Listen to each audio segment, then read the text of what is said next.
Hey folks, welcome to another informative video from international underscore update. In this month, on 8th of July, guys, Prime Minister of India Shri Narendra Modi wished Dalai Lama on his birthday, and after that a statement came from China's foreign ministry spokesperson in which he objected the Prime Minister's Modi wishes Dalai Lama on his birthday and stated that India is interfering in the internal matters of China. And not only the India, guys, China criticizes America and its Secretary of State on wishing Dalai Lama on his birthday, and stated that America should understand the highly sensitive nature of Tibet related issues for China. So now you must be wondering why China is so sensitive about Tibet and so angry to Dalai Lama. I'll tell you one thing, guys, that Dalai Lama is the world famous Buddhist monk from Tibet, and he has received a Nobel Peace Prize in 1989 for promoting peace and tranquility to the world. So now you must be confused that why China is so angry to a person who is famous for such a noble work in the world. So in this video I will tell you each and every detail about this, and we will see the historical development, how the Tibet has become so critical for China, and why the China is so angry to Dalai Lama. So stay tuned to the video. So let's start the video, guys. But before starting the video, I want to tell you one thing, that to understand this chemistry of China, Tibet and Dalai Lama, we have to understand this triangle of Tibet, China and Dalai Lama, and we will also see the role of India in it. So let's start the video. So before starting the video, guys, let's see the geographical settings of Tibet. Tibet is the second largest province of China after Xinjiang, and it is situated, as you are seeing on the screen, on the southwestern side of China, and it has sharing the border with Nepal, Bhutan and India. And apart from that, guys, the Tibet is the world's largest and highest plateau, and it is the mountainous region. Because of that, it has a harsh climate, and the winter is also very harsh, and because of that, Tibet is the sparsely populated region. Not much population lives here because of harsh topography. So now, as you are seeing on the screen, that these are some districts of Tibet, and you are also seeing that the Tibet is sharing border with India and Nepal, and it is also has a Mount Everest. Although the Mount Everest is situated in Nepal, it is the mountainous region, and we will also see the Kailash mountains from most of our secular rivers originated from it. So now let's move further to the video. So apart from topography, guys, this region of Tibet is traditionally is a homeland of Tibetan people, as well as some other ethnic groups like Monpa and Temang. These are some other tribes that lived here, and they have also have their distinct language, script and culture from China.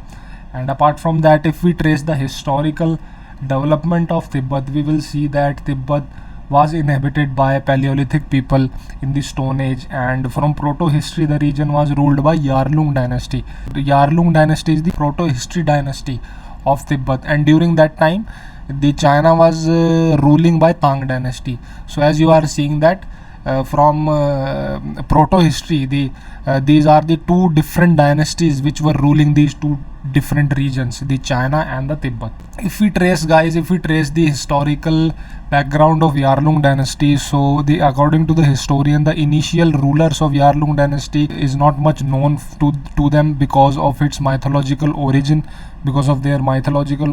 and but the later king, which was the Songshen Gampo, as you are seeing on the screen, on 604 to 650, he is one of the very famous ruler of Yarlung dynasty who had ruled over Tibet, and he was also responsible for unifying Tibet, and during his reign the Tibet has extended to a large area. And for example, let's see the treaty of 821 to 823 AD between Yarlung and Tang dynasty. As I mentioned earlier, the Tang dynasty is the dynasty which was ruling China. So according to the Treaty of Yarlung dynasty and Tang dynasty, Tibet Empire was in the possession of an area larger than Tibetan plateau. So now you must be now you can imagine how extensive dynasty is it during that time. So as you are seeing on the screen, guys, that he is the Songshen Gampo, and he was one of the very important ruler of Yarlung dynasty who established who basically, and the Yarlung dynasty developed around Yarlung river. So now, as I said earlier in this video, that Dalai Lama was the Buddhist monk, and so as I mentioned earlier, guys, that Dalai Lama is the Buddhist monk. So it is obvious that Tibet has Buddhism as its religion. So traditionally it is believed that Songshen Gampo's wife was responsible for proliferation of Tibet. So traditionally it is believed that Songshen Gampo's wife was responsible for proliferation of Buddhism in Tibet, and later over a period of time, Buddhism became a very important religion in Tibet, and under the later kings of Tibet dynasties, Buddhism became the state religion, and Tibet power extended up to Tang dynasty's capital when Buddhism was its state religion. But later the Yarlung dynasty was defeated by Tang dynasty and its allies, and by the time of 750 AD, that is 8th century AD, Tibet had lost all its Central Asian possession to Chinese dynasty, that is Tang dynasty. But after some time in 751 AD, the Tang dynasty was defeated by the hands of Arab at the Battle of Talash, and then subsequently the control of Tang dynasty over Tibet reduced, and then the Tibet gained their sovereignty and independence from Tang dynasty, and it become independent. So guys, as time passes, as we have seen earlier also, that the Tibet dynasty were able to overthrow Tang dynasty and gain their sovereignty. But after that, by the time of mid 19th century, a civil war kind of war broke out in Tibet that led to the collapse of imperial Tibet, and the Tibet experienced an era of fragmentation. When Tibet became regional dynasty, Tibet divided into some regional dynasty under some different warlords with no central authority, and because of that, an Islamic invasion took place on them in 1206 on that is 13th century, and that was the Mongols, and they established Yuan dynasty, who have ruled over mainland China as well as over Tibet again. Now as you are seeing that again the Tibet come under the dynasty which were ruling. So now you are seeing that again the Tibet came under the dynasty which was ruling China as well as Tibet. So this Yuan dynasty, guys, was established by a Mongol ruler who was known as Kublai Khan, as you are seeing on the screen, and he was able to establish its dynasty over the China as well as on the Tibet. So as you are seeing on the screen, but according to some historians, guys, the Tibet was under the Yuan dynasty, but it was ruling as a separate province under which they had given some sort of sovereignty. So here the point is that the Tibet was ruling by the dynasty which was ruling mainland China also, but it had given some sort of sovereignty also. So far we have seen, guys, that how Buddhism came to Tibet and became the state religion over a period of time. As I mentioned earlier also, that the Buddhism came to Tibet during the period of Songshen Gampo, as his wife was responsible for proliferation of Buddhism in Tibet. So during this period when Yuan dynasty was ruling over Tibet, a boy was born in a humble family whose name was Pema Dorje, as you are seeing on the screen, in 1391 AD. And he born in a very humble background, guys, and due to the death of his father, the Pema mother gave him to his uncle who was a Buddhist monk, and under his guidance the Pema studied Buddhism extensively, and soon it was recognized that he was an exceptional child and a gifted child, and later he became the greatest Buddhist monk of Tibet during that time. And because of its achievement and because of his wisdom, he was given the title of Dalai Lama, and after his death he became the first Dalai Lama of Tibet. So from here the lineage of Dalai Lama started in Tibet. So as you are seeing on the screen, that Dalai Lama is the title which was given by Tibetan people to a person who is a great Buddhist monk, and they give lot of respect to that person. So as you are seeing on the screen, guys, the Dalai Lama is a word which is made of combinations of two words, that means Dalai Lama, that means ocean, and Lama means guru.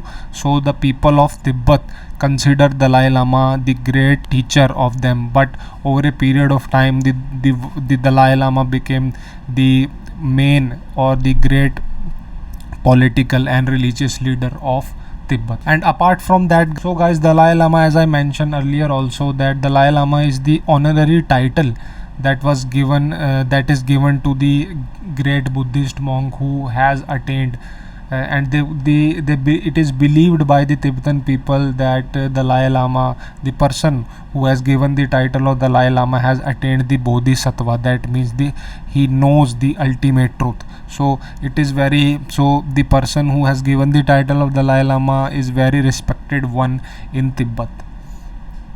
So now let's move to the other slide of our video.